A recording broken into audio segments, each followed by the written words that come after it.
It all started with a can of paint. Not a metaphorical can of paint, mind you, but a literal 1-gallon, 42.99 can of Bare Premium Plus exterior satin enamel in a shade called eggshell white. That can of paint, which I bought as a pathetic attempt at a peace treaty, ended up costing me my shed, my sanity, and eventually just over $100,000 of my own hard-earned money. It was the best money I ever spent. My name is Alex Henderson, and up until 3 months ago, my life was a study in comfortable mediocrity. I'm a data analyst, which is a socially acceptable way of saying I stare at spreadsheets until my eyes bleed so that middle managers can make prettier charts for upper managers. The highlight of my day, every day, was the moment I clocked out and retreated to my kingdom. A 12 by 16-foot stick built shed in my backyard that I, with no small amount of pride, called the Fortress of Solitude. The fortress wasn't just some tin box for a lawnmower. I'd insulated it, run electricity to it, and installed a small window unit air conditioner. The walls were lined with meticulously organized tools, shelves of half-repaired electronics, and the holy grail of my collection, a vintage, fully functional Galaga arcade cabinet I'd spent 6 months restoring. The mini-fridge was always stocked with a local IPA, and the air always smelled faintly of solder, sawdust, and freedom. It was the one place on this planet where the soul-crushing beige of corporate life couldn't touch me. The irony, of course, is that my paradise was ultimately destroyed by a different shade of beige, or rather, the lack thereof. My nemesis, the Bond villain to my perpetually tired James Bond, was Carol Stinson, president, chairwoman, and supreme god empress of the Oakwood Estates Homeowners Association. Carol was a woman in her late 50s who had the tight, joyless face of someone who flosses with razor wire and considers smiling a sign of moral weakness. She patrolled our quiet suburban street in her golf cart compliance cruiser. She called it wielding a clipboard and a tape measure like they were a scepter and orb. My file with the HOA was thicker than a phone book. I'd been fined $50 for a non-conforming pink flamingo my niece had gifted me. I'd received a formal written warning for the inconsistent spacing of the pavers on my driveway, which had been there since the Nixon administration. My most recent infraction, before the shed incident, was a notice that the shade of blue on my front door was excessively vibrant and disruptive to neighborhood cohesion. Life under Carol's reign was a slow drip of psychological torture. But I tolerated it. I paid the fines, hid the flamingo when she drove by, and promised to live a less vibrant life. I was a man of peace. All I wanted was to be left alone in my fortress. That all changed on a sunny Saturday afternoon. I was deep in the guts of the Galaga cabinet, trying to chase down a persistent screen flicker, when a sharp rap on the shed door nearly made me jump out of my skin. It was Carol. She wasn't supposed to be back here. This was my sanctum. "Mr. Henderson," she said, her voice cutting through the air like a circular saw. She held up a letter. "This is your final notice." I stepped out into the sunlight, squinting. Final notice for what? Did my grass grow half an inch too tall again? She ignored my sarcasm, a feat she had perfected. Article 7, Section 4 of the Community Bylaws, pertaining to auxiliary structures. She tapped a manicured finger on the trim of my shed door. "This paint, it's alpine white." I blinked. "Okay? And?"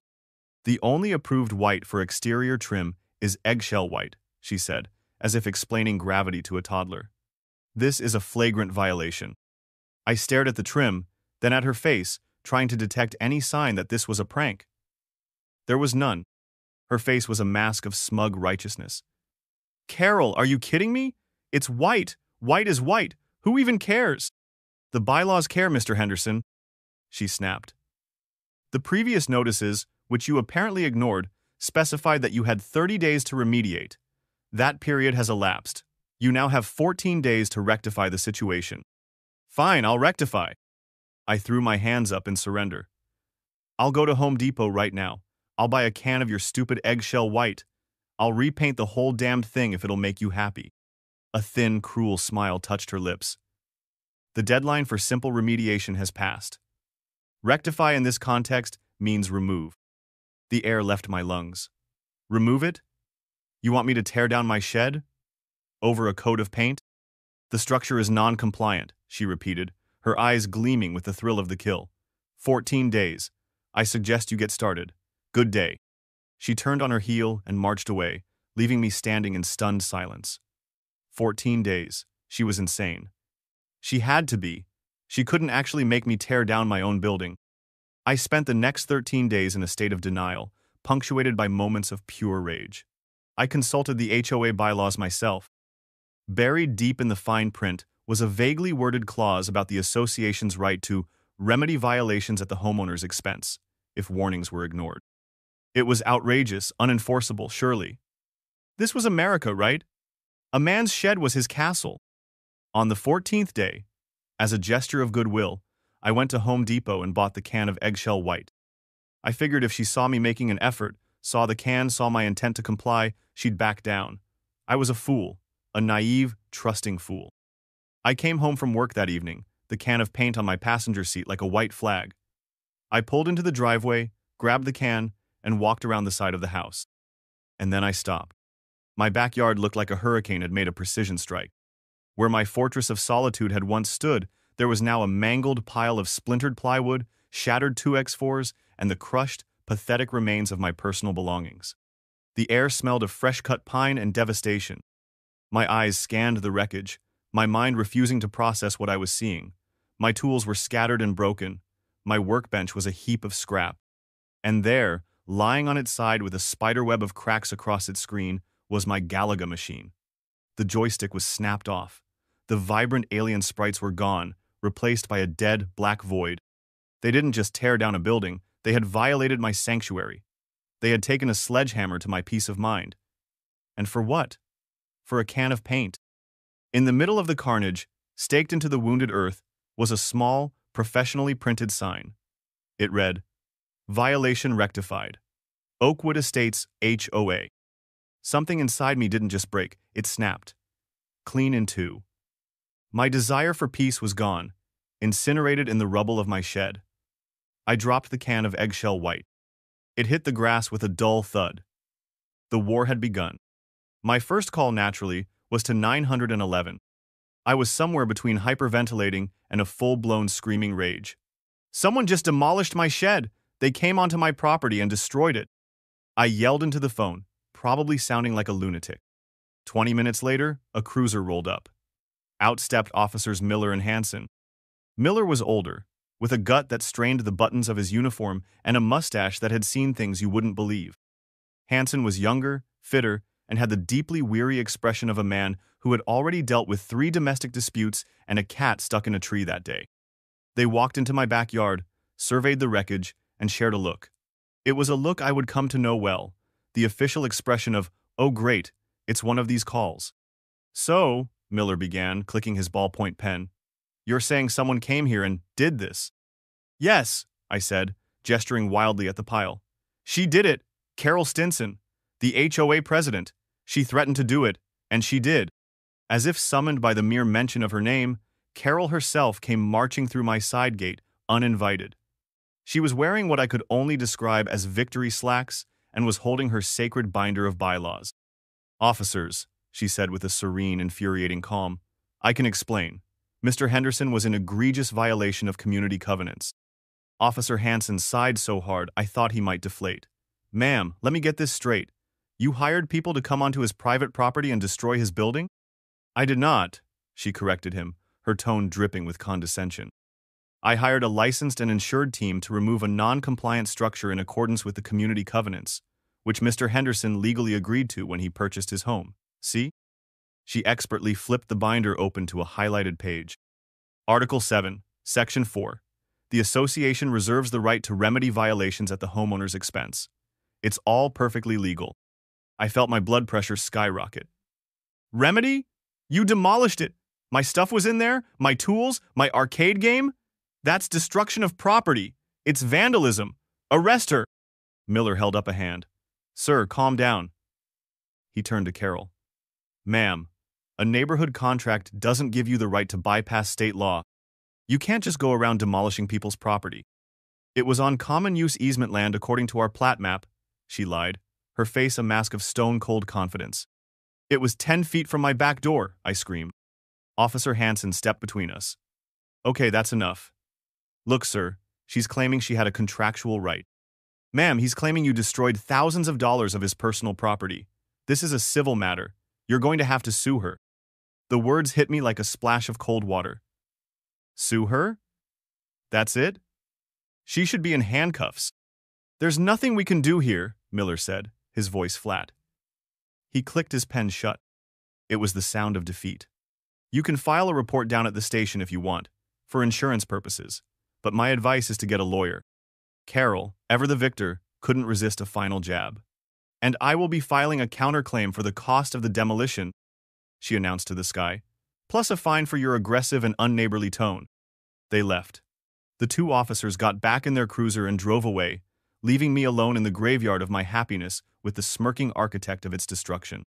I stood there for a long time, the silence of the suburban evening punctuated only by the buzzing of a lone cicada and the frantic, furious thumping of my own heart. The system wasn't going to help me. The rules were broken. Fine.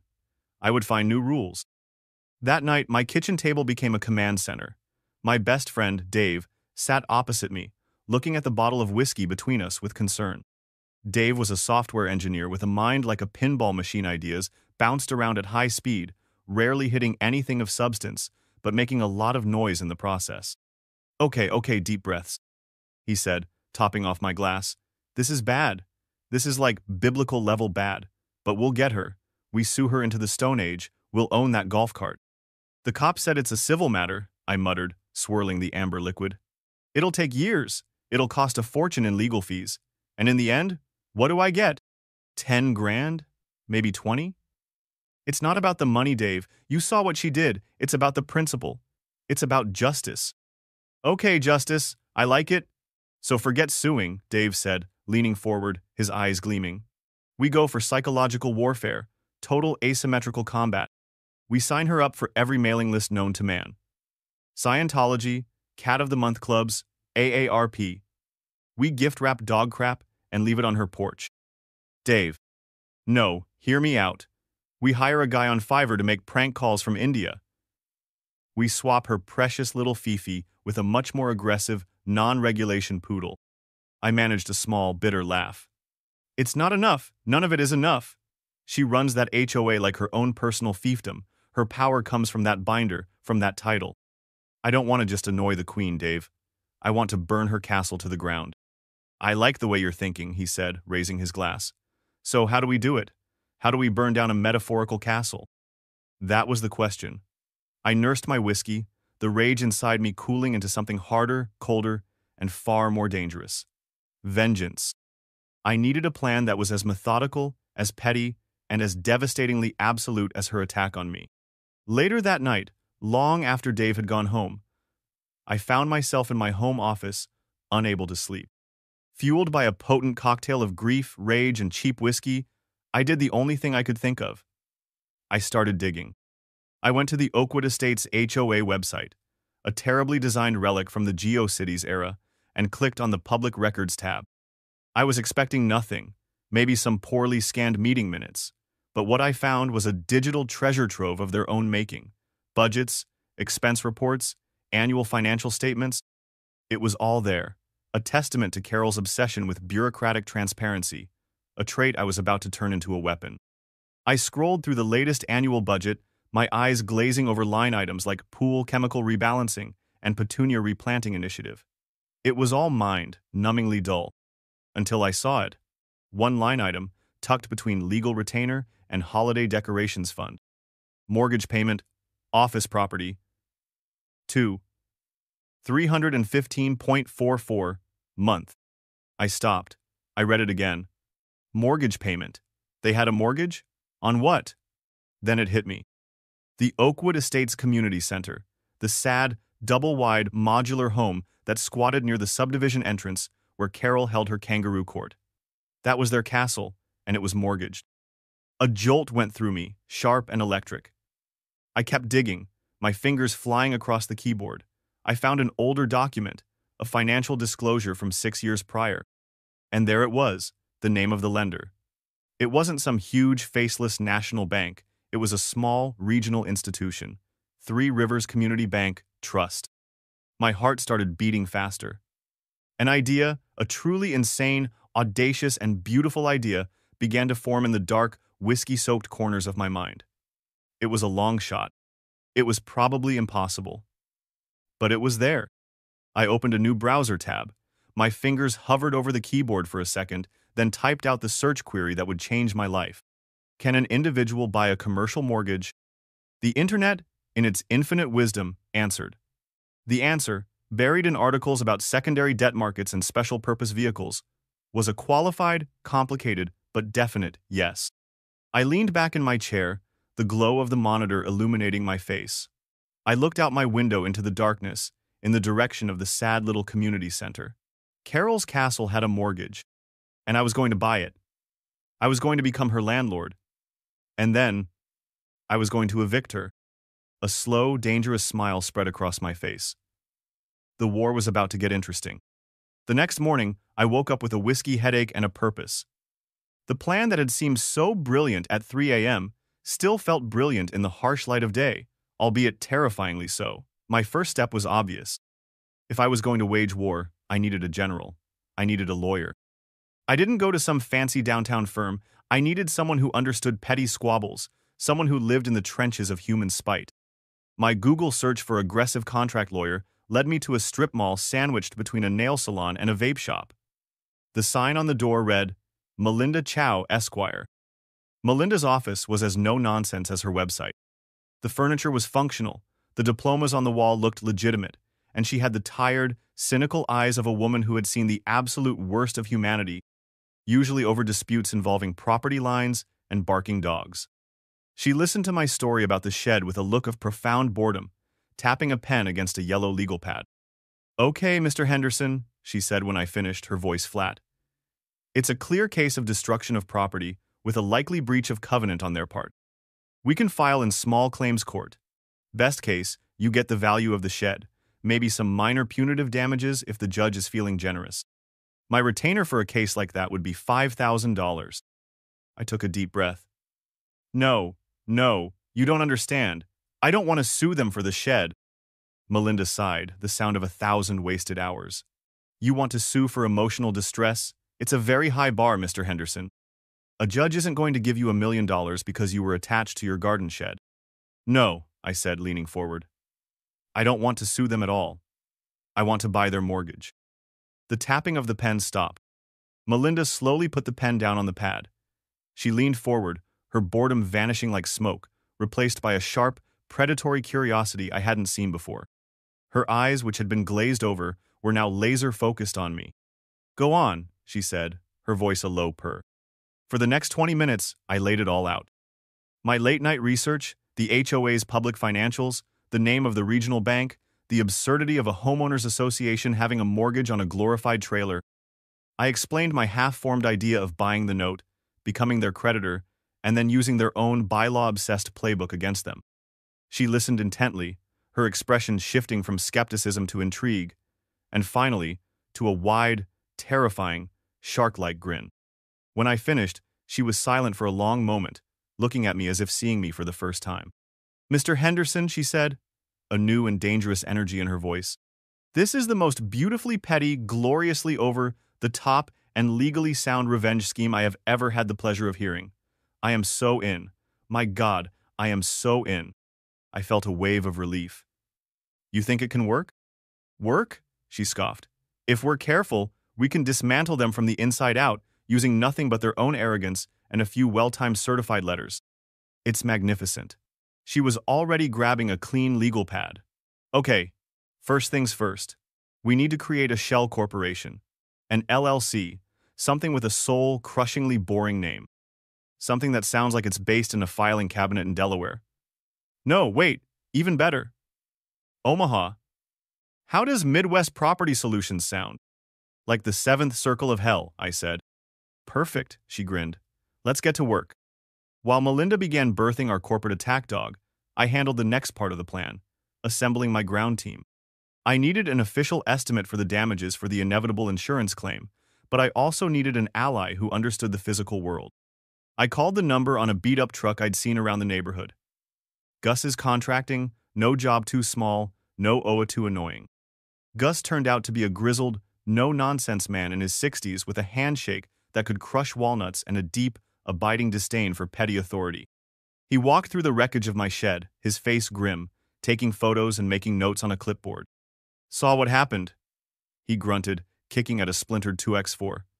Heard about it from Jim 2 doors down. Said that HOA Witch Queen finally went nuclear. That's one way to put it, I said. As he worked, I told him the whole story. The paint, the warnings, the cops, all of it. He just nodded, his lips set in a thin line. Then, feeling a strange sense of trust, I told him about my real plan, the mortgage, the foreclosure. Gus stopped writing. He slowly looked up from his clipboard, his gaze shifting from the wreckage to my face and then to the distant, squat profile of the HOA office. He was silent for a long moment. Then, a slow, wide grin spread across his weathered face, revealing a lifetime of knowing chuckles. You're gonna foreclose on the whole damn HOA? He said, his voice a low, appreciative rumble. Kid, that's the best thing I've heard all year. He slapped me on the shoulder. I've had my own run-ins with that broad. She once tried to fine me because my truck was leaking non-approved fluids on the asphalt. It was water from the AC. He pointed a thick finger at me. You need anything an official inspection, a guy to happen to notice a few code violations on their little clubhouse, anything you call me. This ain't just for you. This is for all of us. I had my general in Melinda. Now, in Gus, I had my field marshal. The war council was assembled. The next phase was the hardest, raising the capital. Melinda did some digging and came back with the price tag for my revenge. The outstanding principal on the HOA's loan was $85,421.17. It was an oddly specific number that made my stomach churn. It might as well have been $1 million. What followed was a painful but necessary montage of my life being liquidated. I sat on hold with my 401ck provider, listening to terrible smooth jazz as I initiated a loan against my own future. The phone call felt like a betrayal of the sensible, boring man I used to be. I logged into my E-Trade account and sold the modest portfolio of blue-chip stocks my grandfather had left me, the one thing I'd sworn I'd never touch. Each click of the sell button was a fresh wave of nausea. Dave dropped by one night with a sympathy pizza and found me buried under a mountain of financial statements, my face illuminated by a YouTube video titled Commercial Loan Acquisition Basics for Dummies. Are you sure about this, man? He asked, looking at the manic scrawl on my whiteboard. You're cashing out your retirement for this? This is real money, Alex. What if it doesn't work? I looked up from a particularly dense article on lean priority. What if it does? I said, my voice hoarse from caffeine and lack of sleep. Imagine her face, Dave. The moment she realizes what's happened, just imagine it. That look, right there. That's my 401ck. Finally, the day came. The money was wired to a new business account under the name Midwest Property Solutions, LLC. It was the most terrifying number I had ever seen next to my name. Melinda made the call. I sat in her office, chewing my fingernails down to the quick, as she adopted the cool, detached voice of a corporate shark. Good afternoon. This is Melinda Chow calling from Midwest Property Solutions, she said into her headset. I'm calling for someone in your commercial loan servicing department. Yes, I can hold. She winked at me. I felt like I was going to throw up. Yes, hello.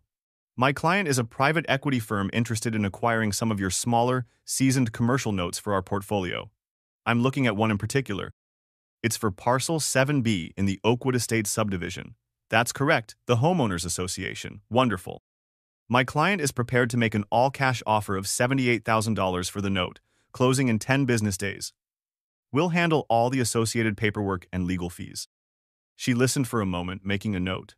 The bank, it turned out, was more than happy to offload a small, annoying loan that was probably a perennial headache.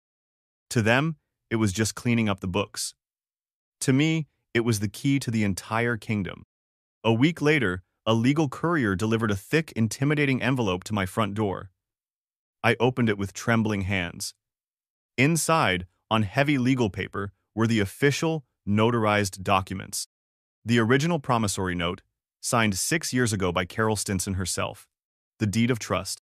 And the most beautiful document I had ever seen, an assignment of mortgage, legally transferring all rights, title, and interest in the loan from Three Rivers Community Bank, Trust, to Midwest Property Solutions, LLC. I held the papers in my hand. They felt heavy, biblical. I walked to my living room window and stared out at the squat little HOA office building. It was no longer just a source of irritation. It was an asset, a liability, and I owned the chain. Carol was on the other end of it, happily polishing her clipboard, with no idea that someone else was now holding the leash. And I was about to give it a good, hard yank. The first shot of the war was fired not with a cannon, but with a piece of premium 24-pound ivory letterhead. Melinda drafted the letter. It was a masterpiece of corporate blandness and veiled aggression.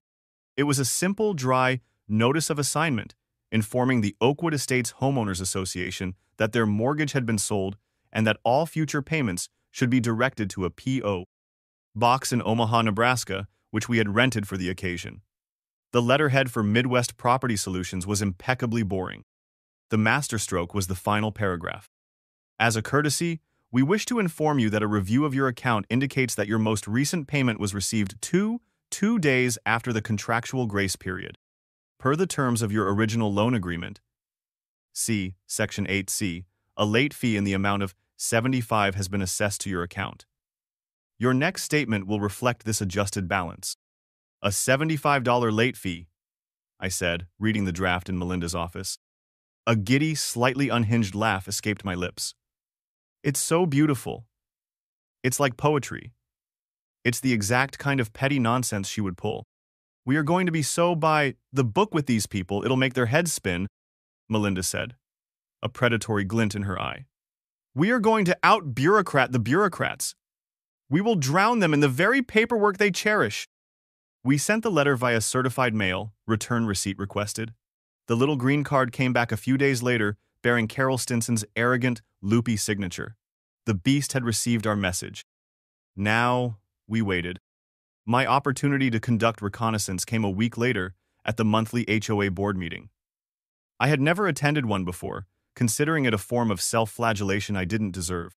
But tonight, I was there, sitting in a squeaky folding chair in the back of the sad, fluorescent-lit community center, a spy in my own neighborhood.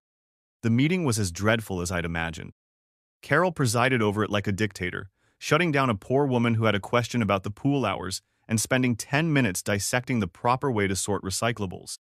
Then, finally, one of the other board members, a timid, perpetually nervous man named Gerald, cleared his throat. Carol, he began, holding up our letter. We received this communication from a company called Midwest Property Solutions. It says our mortgage was sold, and they've charged us a late fee. Carol picked up the letter, held it between her thumb and forefinger as if it were a soiled tissue, and glanced at it for half a second. Then she laughed, a short, dismissive, barking laugh. Gerald, please, she said, waving a hand and addressing the whole room. Don't be naive. This is obviously a scam. A rather sophisticated phishing attempt, I'll admit, but a scam nonetheless. We have paid our mortgage to Three Rivers Bank for 6 years. We will continue to pay our mortgage to Three Rivers Bank. I will not be dignifying this transparent fraud with a response. She tossed the letter onto a side table. Next item. The annual Petunia budget has come in 20% over projection. I sat in the back, silent, my phone discreetly recording the entire exchange. It was more perfect than I could have ever hoped for. She had dismissed it. She had called it fraud in front of witnesses. She had, in one fell swoop, handed me all the ammunition I would ever need. Her arrogance was going to be my ladder.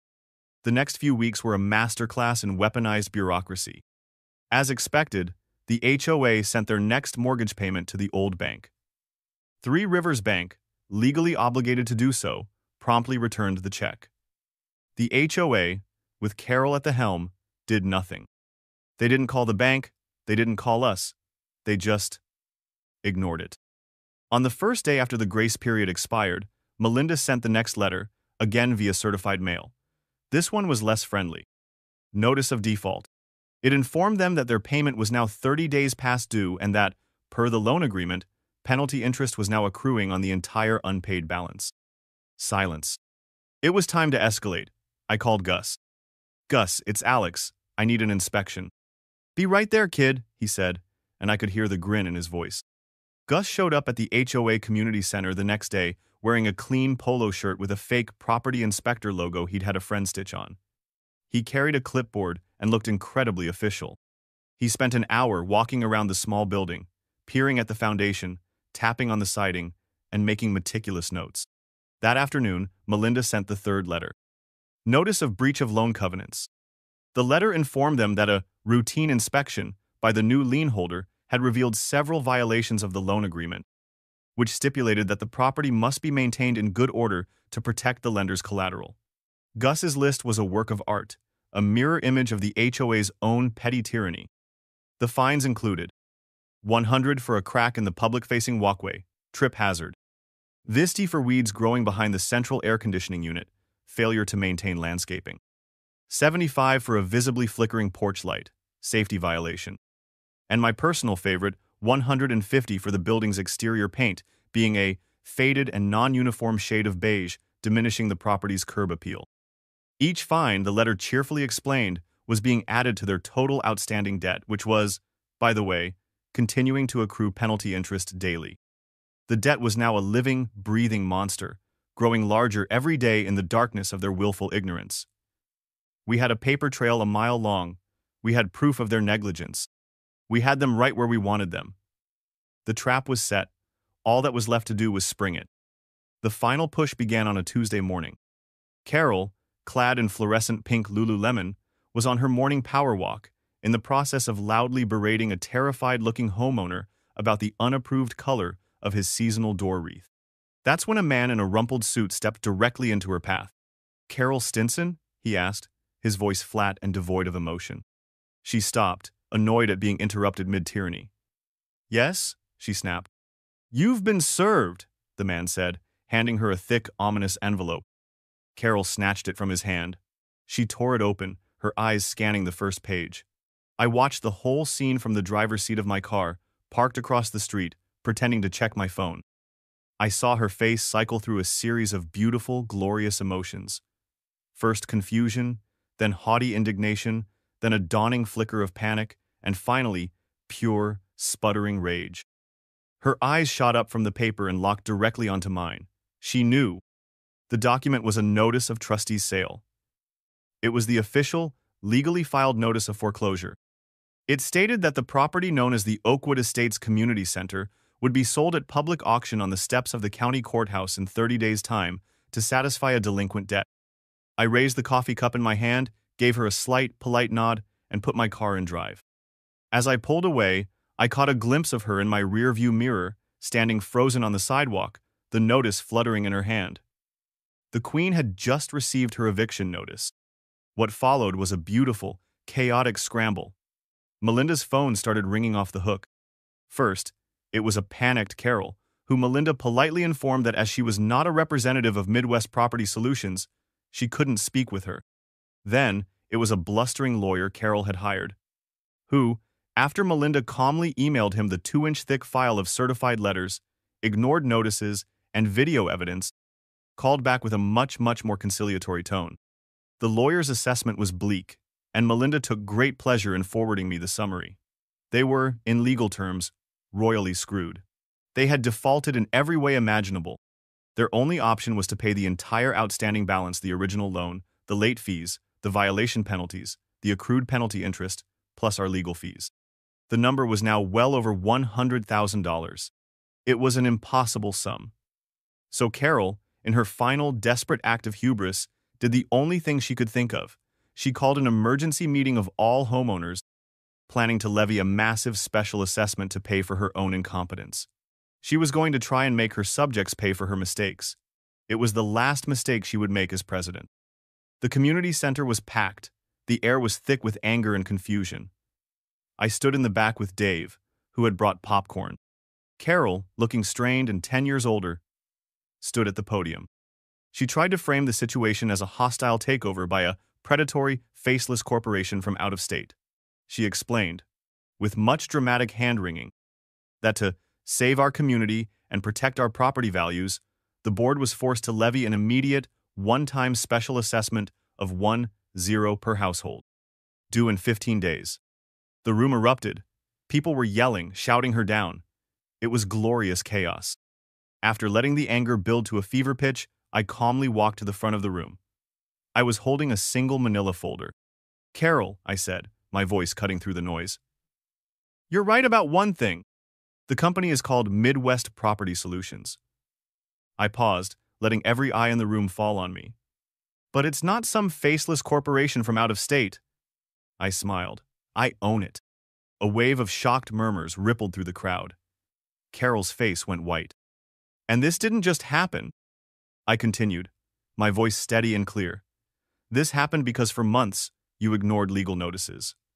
I took out my phone, connected it to the room's cheap projector, and played the video of her at the board meeting, laughing as she called my first letter a phishing scam. The room gasped.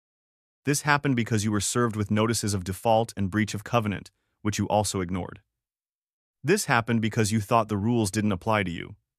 But most of all, I said, my voice dropping, this happened because you demolished my shed over the color of its paint. The dam broke. Suddenly, other homeowners were standing up, shouting out their own stories. Mrs. Posson, Gable from down the street, who was fined because her grandkid's sidewalk chalk was an unapproved surface modification. Mr. Chen, who was threatened with a lien because his satellite dish was 2 inches off center. It was a full-blown peasant rebellion. Carol's authority, her entire reign of terror, dissolved in a wave of righteous anger. She stood at the podium, speechless and utterly defeated. The assessment was dead on arrival. Her castle was crumbling. The foreclosure auction, 30 days later, was almost an anticlimax. It took place on the wide granite steps of the county courthouse. It was a sweltering July day. Melinda was there, looking crisp and professional. Dave was there, trying to look solemn but failing miserably. I was there, wearing a suit for the first time in years, feeling a strange sense of calm.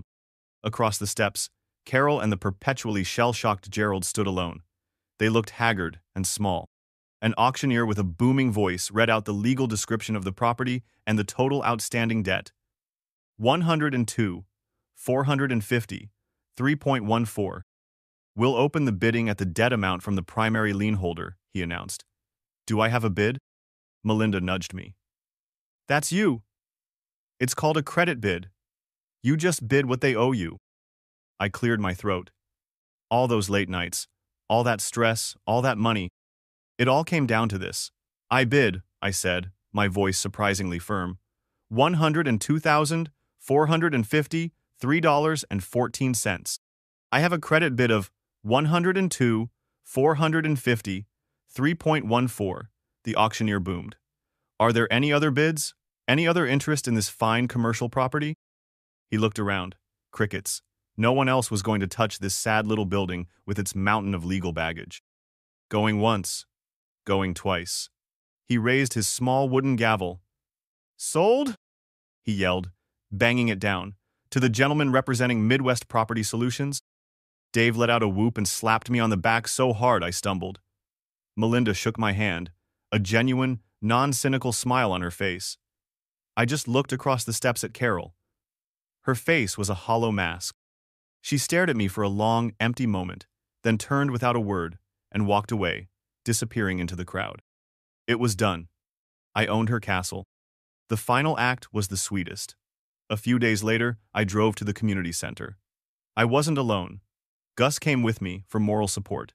And for legal effect, I had requested a civil standby. The officer who showed up was none other than Officer Miller, the same cop from the day my shed was destroyed. He was doing a very, very poor job of hiding his grin. We walked in to find Carol frantically feeding documents into a shredder. She looked up, her eyes wide with panic and hate. I handed her the final piece of paper. A writ of possession. Carol, I said, my voice gentle. This is a legal eviction notice. You and the Oakwood Estates Homeowners Association have 24 hours to vacate the premises and remove all property. You can't, she sputtered, but the fight was gone. I can, I said softly. I did. The locks will be changed tomorrow at noon. Please leave the keys on the desk. Officer Miller tipped his hat. Ma'am. She just stared at me, the whir of the shredder the only sound in the room. In her eyes, I saw the final, beautiful collapse of her tiny empire.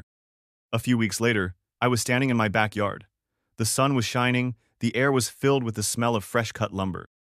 Gus and his crew were just putting the finishing touches on my new fortress of solitude. It was bigger, It was better. It was fully permitted. And the trim, a final, defiant touch, was painted a brilliant, vibrant, and gloriously non-compliant alpine white. Dave came out and handed me a cold beer. We stood there for a moment, admiring the new shed. So, he said, nodding toward the entrance of the subdivision, what are you going to do with the evil empire's old headquarters? Turn it into a biker bar?